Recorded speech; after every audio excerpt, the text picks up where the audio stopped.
भगवान कृष्ण कहते हैं सिद्धा नाम कपिलो मुनि ही, मैं सिद्धों में कपिल हूं।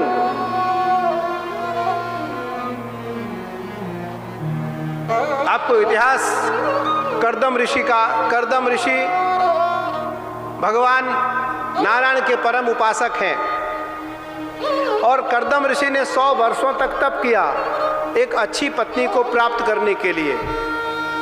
आज तो कोई लखनऊ से चल के प्रयाग आया, रास्ते में पत्नी मिल गई, रास्ते में पत्नी मिल गई, कोर्ट खुला है, कोर्ट मैरिज हुआ, 4-6 महीने 8 महीने रहे, वापस फिर वो लखनऊ चले गई, ये प्रयाग रह गए।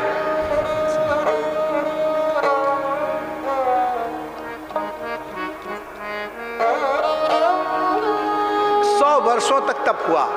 कर्दम ऋषि ने 100 वर्षों तक तप करने के बाद महाराज मनु, सृष्टि के प्रथम पुरुष, अपनी पत्नी के साथ, अपने पुत्री के साथ और अपने पुत्र के साथ कर्दम ऋषि के आश्रम में पहुंचते हैं। कब?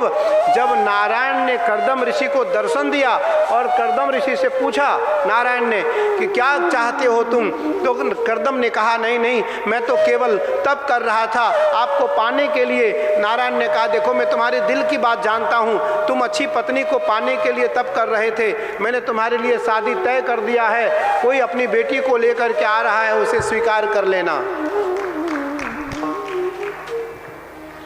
महाराज कर्दम अपने आश्रम में बैठे थे, कर्दम आश्रम में बैठे थे, इतने देर में महाराज मनु, शत्रुपा, देवहूति और उनके एक पुत्र उत्तम, उत्तानपाद, चारों साथ साथ आते हैं और कर्दम ऋषि ने देखा, कर्दम ऋषि ने चटाई दिया, आश्रम में और तो कुछ होता नहीं, चटाई दिया, चटाई पर सब तो तीनों के तीनों बैठ गए, लेकिन होने वाली धर्मपत्नी चटाई पर नहीं बैठी। उन्होंने क्या किया, बायां हाथ चटाई पे रखा और जमीन में बैठ गई। कर्दम ऋषि ने कहा ये मेरी पत्नी के योग्य है। कैसे? पति के द्वारा दिए गए आसन पर बैठना पत्नी के लिए अपराध होगा, पत्नी के लिए अपराध होगा, आज उल्टा है।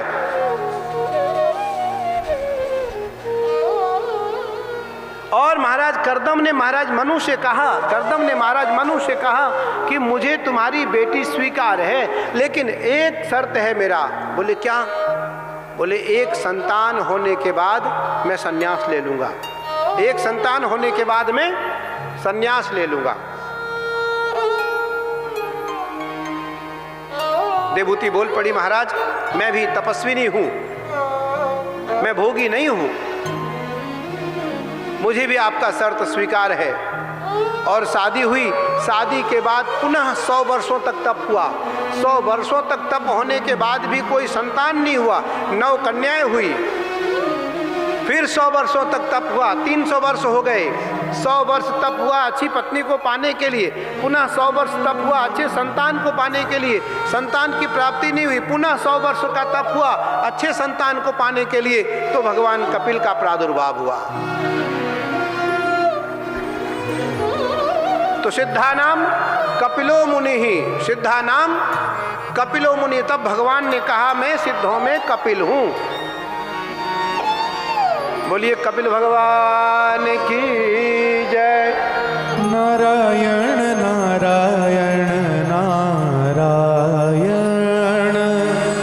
नारायण नारायण नारायण नारायण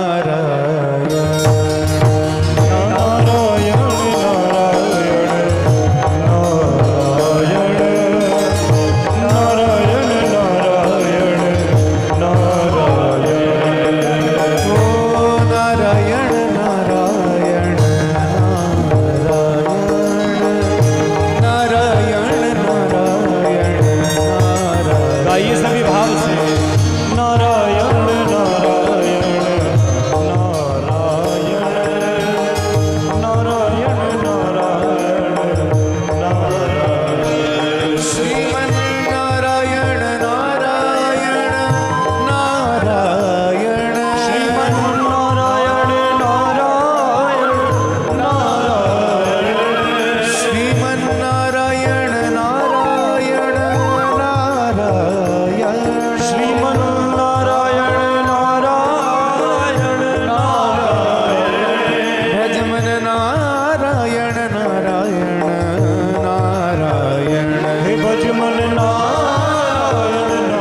कपिल भगवान की जय। भगवान कृष्ण ने सिद्धों में स्वयं को कपिल कहा।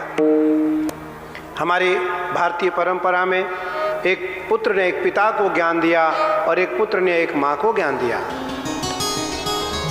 इधर आत्मदेव को गोकर्ण जी ने ज्ञान दिया और इधर माँ देवहूति को भगवान कपिल ने आत्मज्ञान दिया। सांख्य योग का दर्शन कराया माँ को, और जीव का गर्भवास कैसा हो। जीव जब गर्भ में रहता है उस समय प्रथम दिन से लेकर के 9वें मास तक जीव की क्या परिस्थिति रहती है, जीव का क्या दशा रहता है और जीव किस भाव में रहता है, उसको दर्शाया। मनु कन्याओं के वंश का वर्णन किया। शिव और दक्ष का द्वेष लगभग सबको पता है कि दक्ष का अर्थ है दक्ष प्रजापति, जो विद्वता से, दक्ष का अर्थ कुशल, प्रजापति अर्थात प्रजा का पालन करने वाला, जो कुशलता से प्रजा का पालन करे उसे दक्ष प्रजापति कहते हैं। लेकिन उस परिस्थिति में भी दक्ष ने महादेव से द्वेष किया।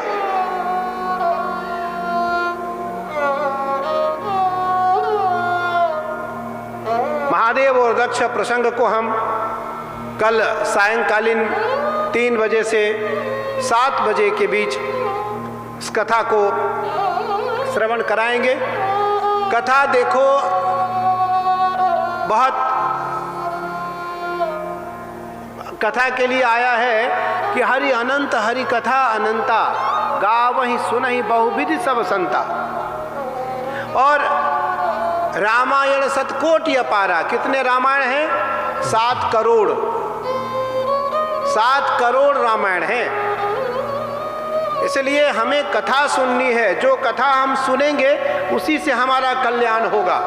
और कथा केवल सार है। कथा में देखो बहुत रस नहीं होता।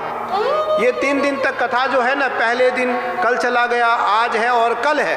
3 दिन कथा केवल वैराग्य की कथा है। इस कथा में कोई अनुराग नहीं है, इस कथा में कोई रस नहीं है, ये निरस है। सांख्य योग की कथा है, वेदांत की कथा है। इसमें फिर चौथे दिन, 5वें दिन और 6ठे दिन, अर्थात चौथे दिन, 5वें दिन और 6ठे दिन, फिर 3 दिन उत्सव है और फिर 1 दिन विरह है। 1 दिन पुनः 7वें दिन विरह है। तो कल तक जो कथा है उस कथा में केवल सांख्य योग का दर्शन है।